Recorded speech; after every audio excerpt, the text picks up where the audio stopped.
بسم اللہ الرحمن الرحیم۔ السلام علیکم۔ آپ دیکھ رہے ہیں سفر مومن یوٹیوب چینل۔ ناظرین و سامعین کرام، قدرت کے بھید بھی نرالے ہی ہوتے ہیں۔ انسان کہاں سے چلتا ہے اور کس نیت سے چلتا ہے اور کہاں پہنچتا ہے، اور زندگی کے اس سفر میں کیا کیا کچھ سہتا ہے، اور کیسے قدرت اس سے یہ سفر کرواتی ہے اور کیسے اس کے مرتبے کو بلند کرتی ہے، یہ سب قدرت ہی کے بھید ہیں۔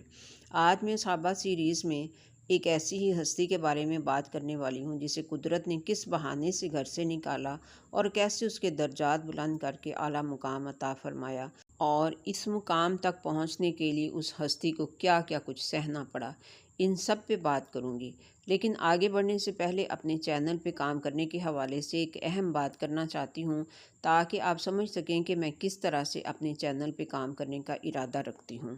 ناظرین، شروع کی ویڈیوز میں نے بتایا تھا کہ اس چینل پہ سوال و جواب کے لحاظ سے ویڈیوز اپلوڈ کی جائیں گی، لیکن ٹائٹل اور ٹیگز وغیرہ میں دشواری محسوس ہوئی، لہذا اب میں سیریز کے طور پہ کام کروں گی، اور میرے چینل کی پلے لسٹیں بھی سیریز کے نام سے ہی ہوں گی، تاکہ آپ کو ویڈیو تلاش کرنے میں آسانی ہو۔ اور یہ ضروری نہیں ہے کہ ایک سیریز کو مکمل کرنے کے بعد ہی دوسری سیریز کو شروع کیا جائے، چند ویڈیوز کے بعد دوسری سیریز کو بھی شروع کیا جا سکتا ہے، تاکہ ہر ٹاپک کا نالج ساتھ ساتھ ملتا رہے۔ بس آپ اپنی مطلوبہ ویڈیو کو پلے لسٹ میں تلاش کر لیجئے گا۔ فی الحال میں نے صحابہ سیریز کو شروع کر رکھا ہے، تو آج میرا ٹاپک ہے حضرت یاسر بن عامر رضی اللہ عنہ۔ سیدنا حضرت ابو عامر یاسر بن عامر رضی اللہ عنہ قحطانی النسل اور یمن کے باشندے تھے۔ حضرت یاسر رضی اللہ عنہ کا ایک بھائی تھا جس سے کہ وہ بے پناہ محبت کیا کرتے تھے۔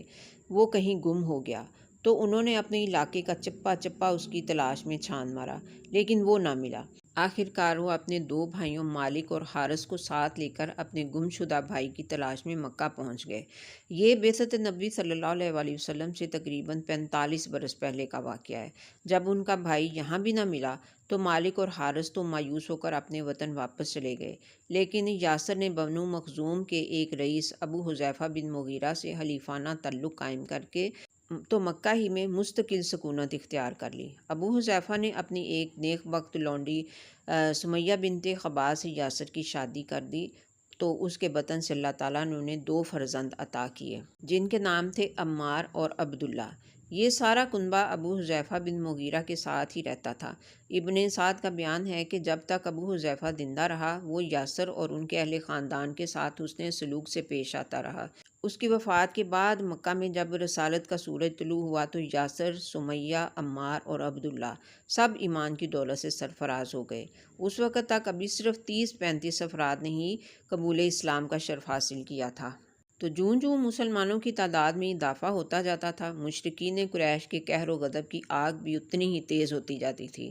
حضرت یاسر اور ان کے اہل خاندان کا قبول اسلام مشرکین بالخصوص بنو مخزوم پر بہت ہی سخت شاق گزرا تھا۔ اللہ کے یہ چاروں پاک باز بندے غریب الدیار بھی تھے اور بے سہارا بھی تھے۔ اب بنو مخزوم نے ان سب کو اپنے ظلم و ستم کا نشانہ بنا لیا اور ان پر ظلم و ستم کے ایسے پہاڑ توڑے کہ انسانیت سر پیٹ کر رہ گئی۔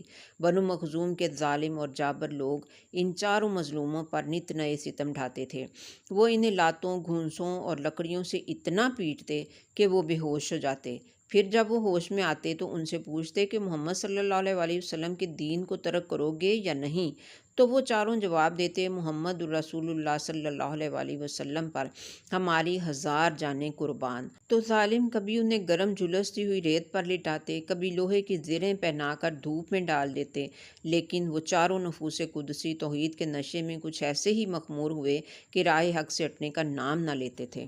طبرانی رحمۃ اللہ علیہ نے حضرت عثمان رضی اللہ عنہ سے یہ روایت نقل کی ہے کہ ایک دن جب وہ چاروں کفار کے ہاتھوں لرزہ خیز اذیتیں جھیل رہے تھے کہ رسول اللہ صلی اللہ علیہ وآلہ وسلم کا ادھر سے گزر ہوا، تو ان مظلوموں کو اذیت میں مبتلا دیکھ کر آپ صلی اللہ علیہ وآلہ وسلم کا دل بھر آیا، اور آپ صلی اللہ علیہ وآلہ وسلم نے فرمایا، صبر کرو اے آل یاسر، تمہارے لیے جنت کا وعدہ ہے۔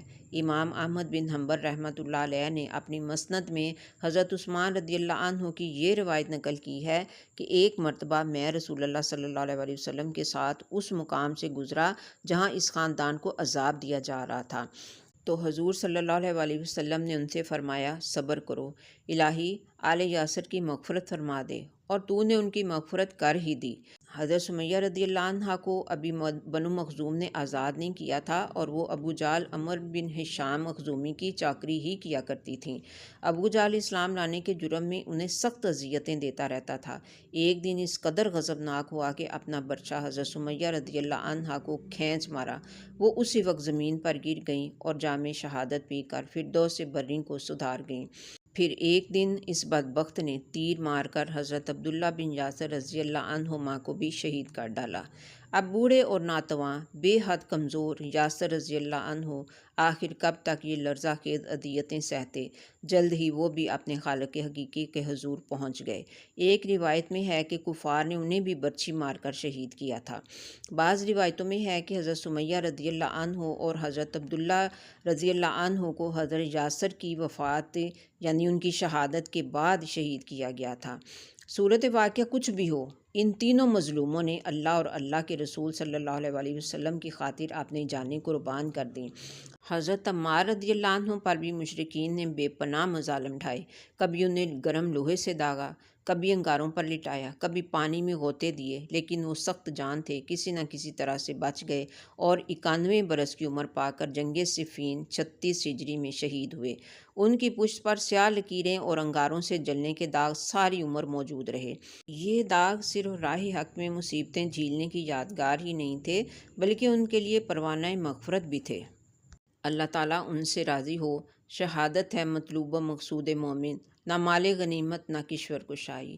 سامعین کرام، یہ ایمان افروز داستان ہمیں بتاتی ہے کہ جب اللہ تعالیٰ کسی سے بھلائی کا ارادہ رکھتا ہے تو اس کے لیے راستے بھی خود ہی بنا دیتا ہے۔ صحابہ کرام رضی اللہ عنہم کی داستانیں پڑھ کر اپنے ایمان کو بھی ضرور ٹٹولیے کہ کیا ہم اس ایمان کی اس مضبوطی پہ پورا اترتے ہیں۔ آج جب کہ ایمان کی کمزوری ہر طرف دیکھنے کو ملتی ہے تو ہمیں ان ایمان افروز داستانوں کو ضرور سننا اور پڑھنا چاہیے اور اپنی نسلوں کو بھی ان کے ذریعے سے سنوارنا چاہیے۔ نیکسٹ ویڈیو تک کے لیے مجھے اجازت دیجیے۔ اللہ آپ کا حامی و ناصر ہو۔